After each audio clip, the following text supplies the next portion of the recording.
Course अच्छा लग रहा है। अगर कुछ भी प्रॉब्लम है, कुछ भी समझ में नहीं आ रहा, तो प्लीज़ कमेंट्स के अंदर में आप अपने व्यूज़ मेरे साथ शेयर कर सकते हो।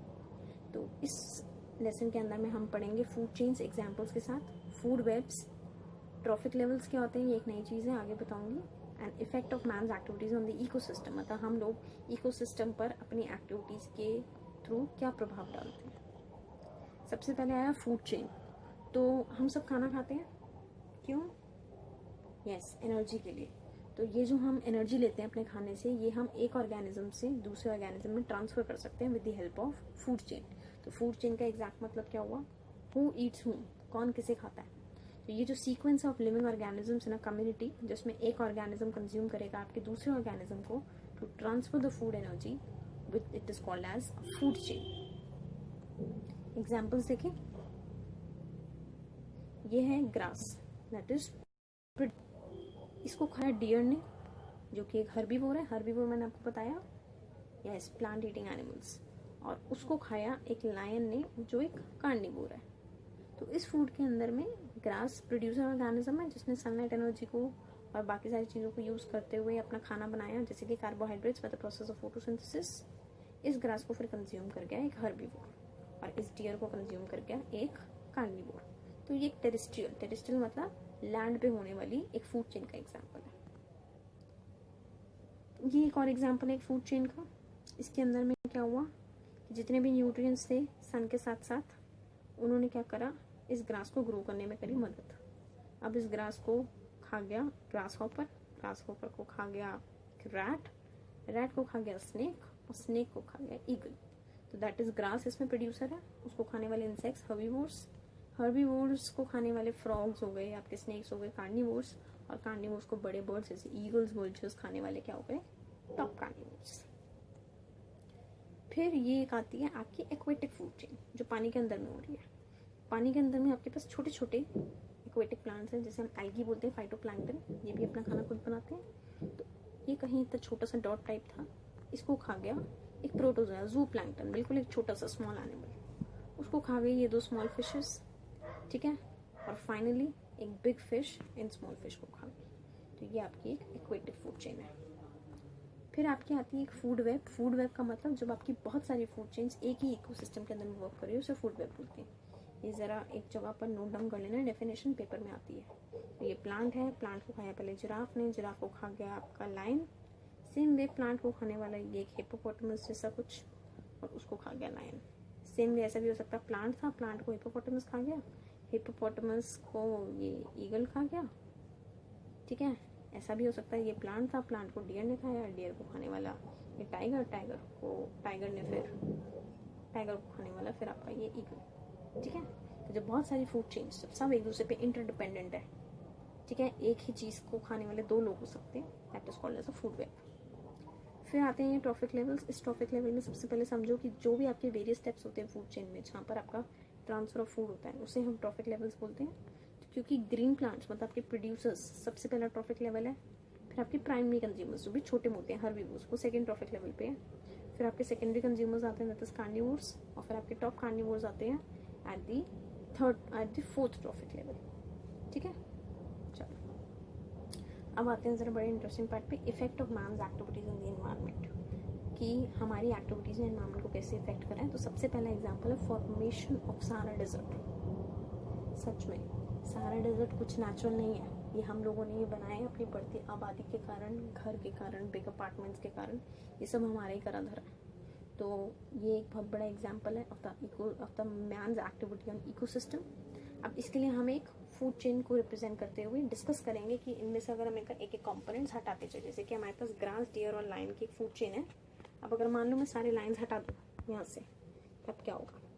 तब ऑब्वियसली डियर को खाने वाला कोई नहीं होगा, डियर की पॉपुलेशन बढ़ती जाएगी, जिस वजह से वो ज़्यादा से ज़्यादा ग्रास खाएंगे, और जब वो ज़्यादा से ज़्यादा ग्रास खाएंगे तो पूरा का पूरा जो ग्रीन एरिया था वो अब एक डेजर्ट एरिया में कन्वर्ट हो जाएगा।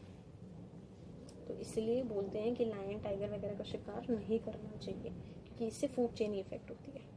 दूसरा, अगर हम सारे डियर रिमूव कर दें, मतलब अगर हम सारे हिरनों को मार दें, तब क्या होगा? तब एक तो बहुत सारे लायंस तो वैसे ही भूखे मर जाएंगे, जो थोड़े बहुत जिंदा रहेंगे वो फिर हमें खाने आएंगे, बस यही होगा। थर्ड, अगर हम सारे प्रोड्यूसर्स रिमूव करते हैं, सारे भी ग्रास ईटिंग एनिमल जो भी ग्रास है वो हम रिड्यूस करते, फिर ना तो डियर रहना है, ना लायन रहना है, ना हम रहने हैं, कुछ भी रहना है ना, क्योंकि खाना बनाने वाला ही जब नहीं होगा तो खाना खाओगे कैसे। और फिर पेज 261 एनसीईआरटी पे एक क्वेश्चन देख लेना, what are trophic levels, I am given example of a food chain and state the different trophic levels in it. आपको उसमें डिफरेंट ट्रॉफिक लेवल्स बतानी है। मैंने स्लाइड्स 4 to 7 में अच्छे से आपको डायग्राम के थ्रू ये सब चीज़ें रिप्रेजेंट कर रखी है, वो पढ़ लेना। इस लेसन में आपको फूड चेन पढ़नी है, फूड वेब पढ़ना है, ट्रॉफिक लेवल्स पढ़ने हैं and what is the effect of man's activities on the environment. ठीक है, जो फोर्थ लेसन है उसमें मैं ज़रा थोड़ा न्यूमेरिकल पार्ट डिस्कस करने जा रही हूँ, about the transfer of energy in food chain, तो ज़रा एक बार उसको भी देख लेना। ठीक है, और कोई भी डाउट्स हो वो ज़रा नीचे कमेंट्स के अंदर में डाल देना, और अगर अच्छा लगे तो लाइक भी कर देना। फोर्थ लेसन पर कोर्स आर एनवायरनमेंट की, इस लेसन का नाम है transfer of energy in food chains. पिछले लेसन में भी आप पढ़ के आए हो फूड चेन क्या होती है। यस, हु ईट्स हूम की जो एनालॉजी फॉलो होती है, कौन किसे खाता है, एक सीक्वेंस चलता है, एक ऑर्गेनिज्म जो दूसरा ऑर्गेनिज्म खा लेता है to get the energy of food from it, उसे हम फूड चेन बोलते हैं।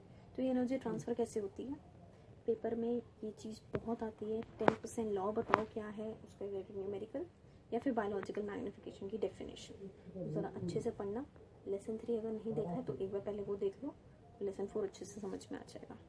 चलो, तो पहली बात तो ये कि हम ये कह रहे हैं कि फूड चेन जो है ना वो हमें एक स्टेप वाइज एक ऑर्डर दे रही है ऑफ फूड एंड एनर्जी जो हमारे फूड के अंदर में कंटेंड होती है। तो पहला स्टेप क्या होता है, हम सबको पता है हमारे पास सिर्फ एक अल्टीमेट सोर्स है एनर्जी का, वो है सन। सन है तो पूरी की पूरी लाइफ इस अर्थ पर मैनेजेबल है, मेंटेन हो पा रही है। सन नहीं होता तो हम नहीं कर पाते।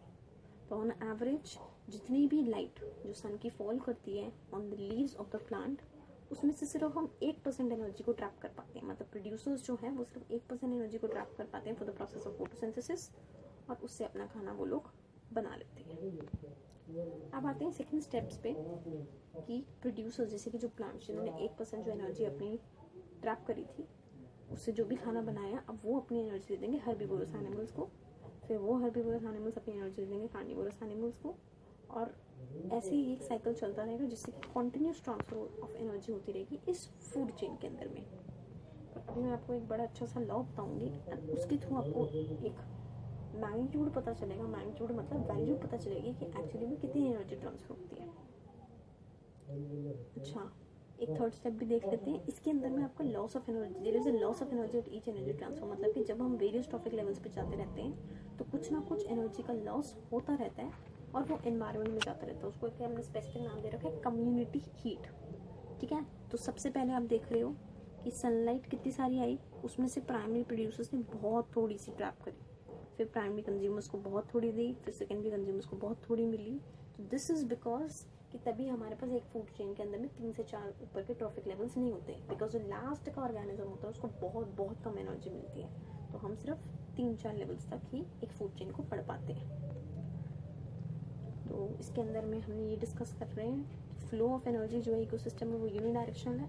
एक अगर डायरेक्शन में एनर्जी चलेगी तो वो वापस नहीं मिल सकती। वो एनर्जी जो है which is lost as heat from the living organisms, वो हम रीयूज नहीं कर सकते। एक बार चली गई तो चली गई। लेकिन मटेरियल्स का फ्लो साइक्लिक होता है। न्यूटन रूल बताया था ना, तो जो भी आप अर्थ से लेते हो वो फिर बाद में डिकम्पोजर्स उसको वापस कर देते हैं। अब आ जाओ जरा 10% लॉ पे। तो 10% लॉ को देने वाले हमारे पास थे किंडेमैन 1942 में, और इस लॉ के हिसाब से उन्होंने बताया, उन्होंने ये ऑब्जर्व करा कि हर particular trophic level of organism के अंदर में हम सिर्फ 10% ऑफ एनर्जी दे पाते हैं to the next higher trophic level. जैसे जब मैं 1 से 2 पे गई तो मैंने सिर्फ 10% दिया, 2 से 3 पे गई तो 10% दिया, 3 से 4 पे गई तो 10% दिया। ठीक है, और जो पहला वाला है दैट इज प्रोड्यूसर्स, वो सिर्फ 1% ऑफ लाइट एनर्जी को ट्रैप कर पाते हैं जो उन पर फॉल करती है। तो इसके ऊपर मैं न्यूमेरिकल देख लो, कॉपी में भी सॉल्व कर लेना साथ साथ। क्वेश्चन क्या कह रहा है, you have to calculate the amount of energy which is available to lion in the following food chain if plants have 20,000 joules of energy available from the sun. मतलब अगर प्लांट्स को 20,000 जूल्स एनर्जी मिलती है सन से, तो पहले तो 20,000 का 1% निकालो, क्योंकि प्लांट्स तो सिर्फ उतना ही एब्जॉर्ब कर पाएंगे। Yes, 200 joules. अब जब लायन तक पहुंचना है तो पहले प्लांट्स को तो डियर खाएगा ना, हर्बीवोर खाएगा, तो उस 200 जूल का 10% निकाल लो। Yes, 20 joules. और डियर के बाद जब लायन पे आओगे तो 10% ऑफ 20 जूल निकालोगे, दैट इज 2 जूल। अब लायन को खाने वाला जो भी कोई आएगा, ठीक है, उसको सिर्फ 0.02 जूल मिलेगी, मतलब बहुत थोड़ी सी एनर्जी मिलेगी। तो इसलिए लायन को जब डिकम्पोज कर देते हैं। तो we are done with the 10% law. कुछ समझ में आया हो तो प्लीज़ एक बार वापस से लेसन को सुन लेना। अब आज ज़रा लास्ट पार्ट पे, which is accumulation of harmful chemicals in food chains.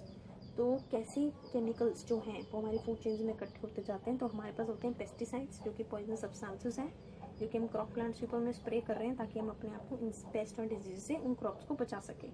लेकिन यही पेस्टिसाइड्स फूड चेन में चले जाते हैं, क्योंकि प्रोड्यूसर जो है उन पर तो अभी तो आपका पेस्टिसाइड्स का छिड़काव है, ऐसे थोड़ी पानी डालोगे तो वो सारी हट जाएगा, नहीं, उसको खा लिया डियर ने, ठीक है। या फॉर एग्जांपल अगर मार्केट में वो सामान बिक गया तो हम लोग एज वेजिटेबल्स उसको खरीद लेंगे।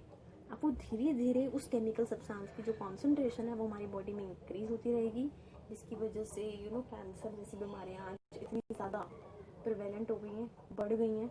तो ये जो इंक्रीज है, the increase in concentration of harmful chemical substance like pesticides in the body of living organisms, ये एट ईच लिखा है trophic level of a food chain, it is called as biological magnification. इसको हम बोलते हैं biological magnification. तो ये lesson भी बड़ा इजी सा था। इसके अंदर में हमने पहले डिस्कस करा 10% लॉ, कि हर ट्रॉफिक लेवल पर जैसे जैसे आप बढ़ोगे 10% ऑफ एनर्जी ही आपकी कंज्यूम होगी। इसलिए flow of energy unit direction में, पीछे डायरेक्शन में नहीं जा सकते। एंड देन ये जो कॉन्सेंट्रेशन की इंक्रीज है of the harmful chemical substances जैसे कि pesticides at each trophic level, वो एक फूड चेन में वो बायोलॉजिकल मैग्निफिकेशन है। तभी तो हम देखते हैं आजकल हम लोग ऑर्गेनिक चीज़ें यूज़ कर रहे हैं, ऑर्गेनिक फार्मिंग कर रहे हैं, ऑर्गेनिक प्रोडक्ट्स को यूज़ कर रहे हैं, क्योंकि उसके अंदर कोई पेस्टिसाइड्स, कोई भी फर्टिलाइजर्स वगैरह हम लोगों ने नहीं डाले हुए हैं, ठीक है। और अब आ जाएंगे हम हमारे 5th लेसन के ऊपर में, that is the last lesson, जिसके अंदर में डिस्कस करेंगे हम कुछ एक्टिविटीज़ जिसकी वजह से हमने अपने एनवायरनमेंट को डिप्लीट कर दिया। प्लस मैं आपको ये भी बताऊंगी कि आप एक स्टूडेंट लेवल के ऊपर में कैसे उस एक्टिविटी आप कैसे अपने एनवायरनमेंट को बचा सकते हो, ठीक है। Thank you.